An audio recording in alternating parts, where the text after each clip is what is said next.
This is so strange, Dad.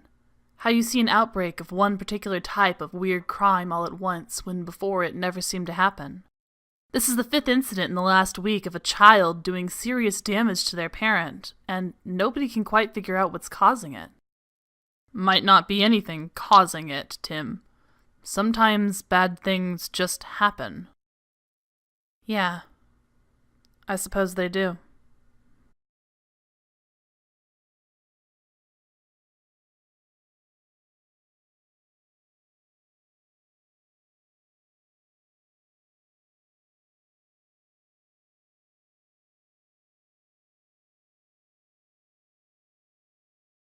Sadly, Book 2 of Young Justice gets off to a rough start, as we go from one of the best issues in the series to one of the, well, worst is a harsh word, but it's not good. Issue 8 is bad, guys, not because it's in any way distasteful or offensive the way bad comics can sometimes be, but because it's just a waste. It's a waste of time and paper and money, and frankly, I blame all of it on its guest writer, Chuck Dixon. For those of you unfamiliar, Chuck Dixon was, for quite some time, considered the Batman writer of the 90s. He had his fingers in basically everything to do with the Bat family, including Detective Comics, Nightwing, Huntress, Birds of Prey, a huge swath of crossover events, and, critically for us, Robin. As in, he wrote Tim's first 3 miniseries, and then, when those sold like crazy, the first 100 issues of his regular ongoing. He was hugely influential on the character and on the shape of the entire Batman line of comics. So, why is his popping in for a one-and-done issue of Young Justice such a problem? Well, let's see. Issue 8 opens with a mysterious trio of blue-suited hackers breaking into Mount Justice and subjecting Red Tornado to his second violent short-circuiting in less than 5 issues. These are the Cyber Rats, a mostly forgotten relic of the 90s whose primary claim to fame is being Chuck Dixon original characters. Originally a team of pre-internet hackers, which means they spent a lot more time breaking into buildings than they did breaking codes, their first appearance in the 1993 Robin Annual ended with one of their jobs going bad, resulting in one member's death and the 2 others being attacked by parasitic aliens as part of an intra-company crossover event. This activated their meta gene, resulting in Channel Man becoming basically a sentient TV show, and Razor Sharp growing razor blades in place of her arms. Like a Scyther 3 years before Pokemon became a thing. The third guy, Hackman, is completely normal. He's literally just there to drive the van. They've broken into Mount Justice to hack the old systems and steal information for a mysterious client, not realizing that the mountain is currently occupied by more than just the boys. Specifically, Arrowhead is here on monitor duty. She gets into a fight with Razor and wins, only for Hackman to jump her from behind with a taser, leaving nobody to let the boys in secret inside the locked main doors. Impulse vibrates his way inside, but refuses to open the door until Robin and Superboy negotiate for... Look, there's no way around it. I hate how Dixon writes the team's interactions. Absolutely despise it. Sure, at this point, Robin and Superboy arguing while Impulse annoys them both is a well-established character beat, but in this issue and only this issue, it's all dialed up to 11. Chuck Dixon's Impulse is an obnoxious, self-absorbed, flighty idiot who falls for Channel's dumb hologram bullshit like a chump. His Superboy is a loud, bellowing, dumb jock who cares more about missing a TV show than the fact that his friends might be in trouble, and the way his Robin yells and complains about it really feels like he can barely stand to be in the same room as these 2 idiots. Though, to be fair, the Cyber Rats don't get much better. I've read all half-dozen of their appearances, and there's not a single scene when they're not yelling at or insulting each other. And I'd chalk all of this up to Dixon just not being very good at writing teenage banter, except that I've read a lot of his other stuff and it's all got the same issue. With rare exception, Dixon's characters are angry all the time, always either lashing out or on the edge of doing so, and even when they're supposed to be teasing, there's just something mean-spirited about it. It's especially jarring when contrasted with Peter David's work, since he's maintained a really good balance between these kids annoy the crap out of each other and that's just how kids are, see how important this friendship is to them. And that's especially vital when the entire basis of the team is literally just that they enjoy each other's company. Dixon doesn't get that. He writes them like one of the terrible generic teams that popped up in the 90s, the ones that instantly failed because their excuse for sticking together was flimsy and nobody involved actually liked each other. It doesn't suit the rest of the series at all, and it makes issue 8 a major slog. So let's get through this as quickly as possible. Secret slips in while Impulse is distracted and frees Arrowette from where she's been tied up. Superboy loses his temper and rips the door off the mountain, allowing him and Robin to arrive just in time for a final fight. Which doesn't happen because Robin knows the Cyber Rats from their first few appearances, and they didn't realize they'd been hired to hack him, so they stand down the second they see him. Instead of the old League data, the Cyber Rats agree to send back a stupid-looking custom YJ virus, and their mysterious employer turns out to be Blockbuster, a Nightwing villain who will never be mentioned in this series again. Which makes this entire thing completely pointless. So yeah, I don't like this issue. Dixon's frustrating writing is not at all helped by some really terrible guest art from Coy Turnbull and Jamie Mendoza. That it's all mixed up with the familiar quality stuff from Nowak and Stucker just makes it even worse. Also, the colorist tried this weird thing with Secret that gets points for innovation but ultimately doesn't work. She looks like a printing error, and trying to focus on her when she's so blurry just gives me a headache. Luckily, issue 9 hops right back into the swing of things with the equivalent of a Criminal Minds cold open. A little girl up late watching a cutesy children's show seems to lay a trap that ends with her mother taking a tumble down the stairs and right into a butcher knife held by her daughter.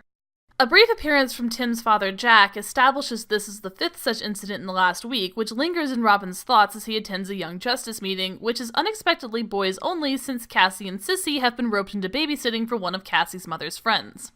To get some peace from the little monsters, Cassie puts on a tape, which turns out to be of the same show as in the opening. The Hugga Tugga Thuggies, which look to be like the Teletubbies reskinned into a cops and robbers routine.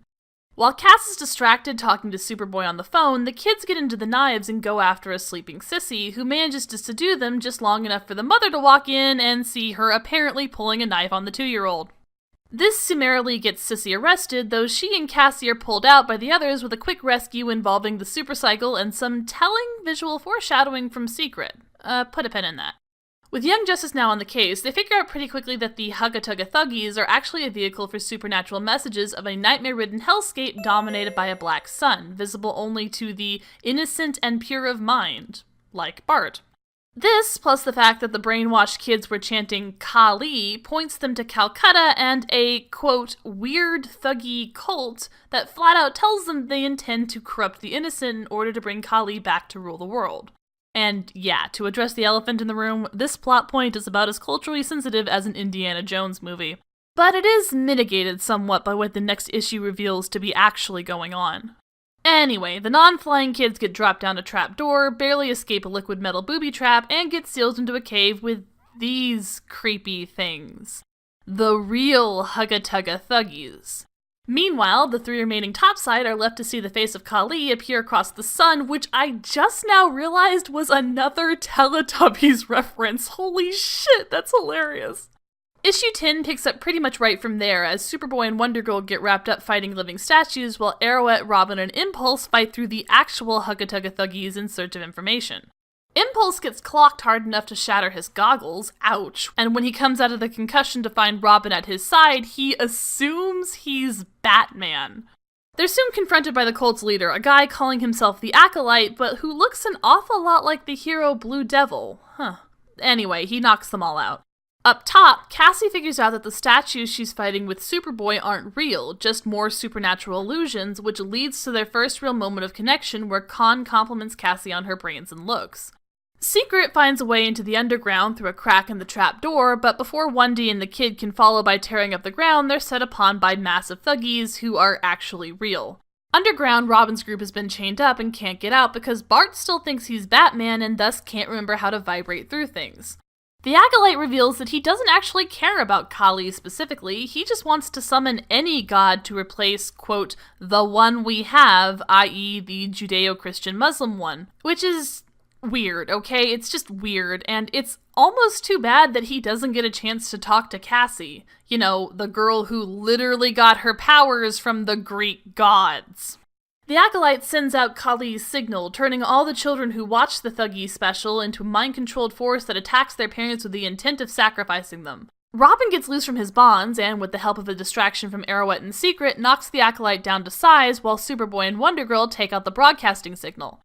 Bart remembers that he's Impulse in time to rush himself, Arrowette, and Robin out of the cavern before it all comes down on their heads, and the team is relieved to know that they've completed a mission with a sad hook for the next plot, but we'll get into that next time.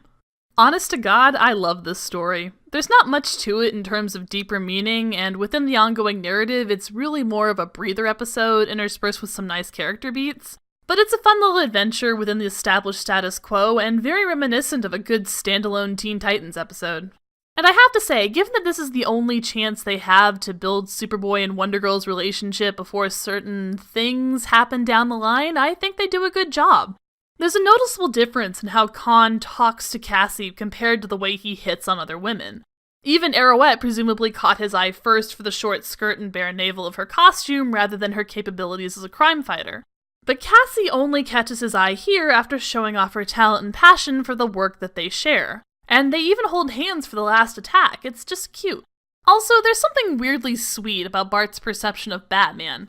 Yes, the act is only there so he won't end the story early, and it's nothing but a broad riff on the Adam West version, but damn it, he keeps calling Robin old friend like a non-douche version of Jay Gatsby, and there's just something sincere drawn straight into his eyes. Maybe it's just because we can actually see them with the broken goggles. So far as villains go, it's almost a shame we never see the Acolyte again. He's an interesting concept for a character, particularly once we get to the final page and see that he's actually a normal-looking guy. He just wore the devil makeup for effect.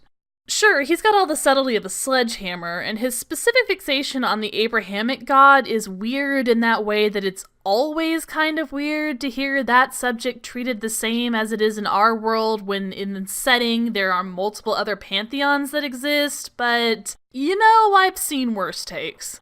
And having one guy go around trying to swindle cults into ending the world is an interesting take on a supervillain.